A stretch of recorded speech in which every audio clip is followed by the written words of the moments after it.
আসসালামু আলাইকুম রহমতুল্লাহি বারাকাতুহু। প্রিয় দর্শক, দেখতে পাচ্ছেন হজ কাফেলা আর হজ ট্রাভেলস অ্যান্ড ট্যুরস, থানা উল্লাপাড়া, সিরাজগঞ্জ। আজকে আলহেরা হজ কাফেলা থেকে আলহেরা হজ ট্রাভেল অ্যান্ড ট্যুরস থেকে বড় হজের জন্য বের হচ্ছে।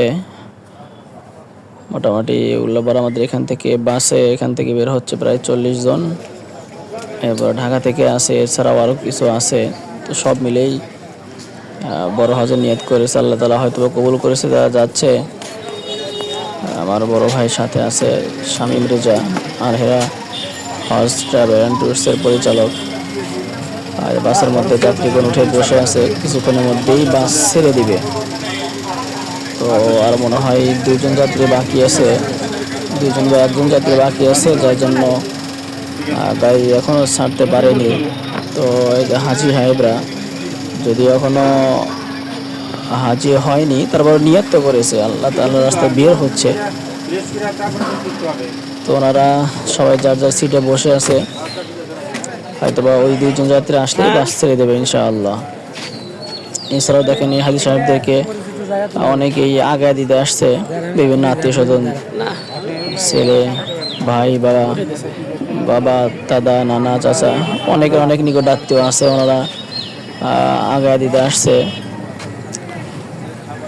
আসলে হজ ফরজ তো আমাদের অনেকের উপরেই হয়েছে, কিন্তু করার সৌভাগ্য আমাদের সবার হয় না।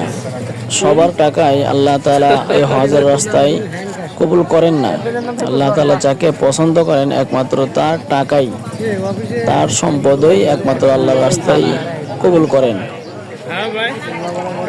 এই জন্য টাকা হলো তো আমাদের দেশে, আমাদের পৃথিবীতে অনেক অনেক লক্ষ কোটি কোটি টাকার মালিক আছে, কিন্তু হজ করার সৌভাগ্য হয় না।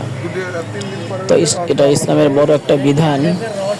আজকাল যারা যাচ্ছে প্রায়ই গ্রাম্য কৃষক, প্রায়ই, তারপরে যারাই হোক না কেন, আল্লাহ তাআলা তৌফিক দিয়েছে, নিয়ত করেছে, চেষ্টা করেছে।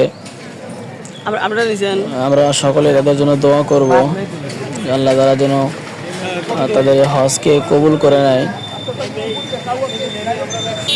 একমাত্র আল্লাহর সন্তুষ্টির জন্য, আল্লাহ তাআলা রিজামন্দির জন্য হজ করতে হবে, তবে আল্লাহ তাআলা সেই হজগুলো কবুল করার সম্ভাবনা বেশি। আমি যদি লৌকিকতার জন্য হজ করে থাকি, মানুষকে দেখানোর জন্য হজ করে থাকি, মানুষ আমাকে হাজি বলবে, সেই ক্ষেত্রে এই হজের কোনো দাম নেই। আল্লাহ তাআলা যদি কবুল না করে, তাহলে এই হজের কিঞ্চিত পরিমাণ দামও নেই। আর মানুষ আমাকে কি বলবে না বলবে এটা বিষয় না, বিষয়টা হলো যে আমি আল্লাহর জন্য হজ করতেছি, আল্লাহ তাআলা আমার হজ কবুল করবেন। এই উদ্দেশ্যে যদি কেউ হজ করে, হয়তো আশা করা যায় আল্লাহ তাআলা সেই হজকে কবুল করে নেবেন, আশা রাখা যায়। যাই হোক, আমরা যারা হজ করতে যাইনি বা আমরা যারা এখনো নিয়ত করিনি, আমরা সকলে নিয়ত করি জীবনে একবার হলেও আল্লাহর রাস্তায় হজ করতে যাব। কাবা শরীফ, বাইতুল্লাহ শরীফ দেখব, তওয়াফ করব, রাসূলের রওজায় সালাম জানাবো। এছাড়াও সৌদি আরবের বিভিন্ন দর্শনীয় স্থান, বিভিন্ন আল্লাহ তাআলার কুদরতি স্থান, সেগুলো আমরা দেখব, সেগুলো দেখার নিয়ত করে রাখি।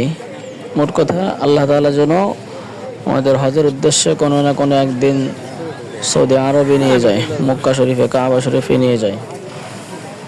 সেই দোয়া আমরা সবাই করি এবং চেষ্টাও করি।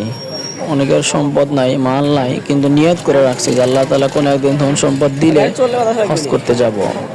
অথচ অনেকের মাল আছে, তারা এখনো নিয়ত করে নাই।